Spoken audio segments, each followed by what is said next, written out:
How to connect long distance on the Love Spouse app.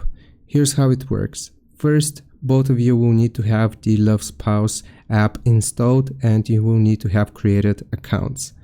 Next, you will need to add a device. So you just want to get the device and scan the code.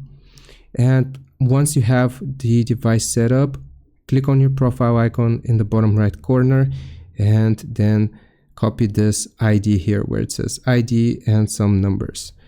You will need to add each other as friends. In order to add each other as friends, you will click on the message icon here and it's going to take you to the messages, and you want to click on friends and you can just search by ID here. You will paste the ID, search, and you will find the person and you just want to add them as a friend. Once you have added each other as a friend, then you will have interactive mode and you can chat, video call, and basically control each other.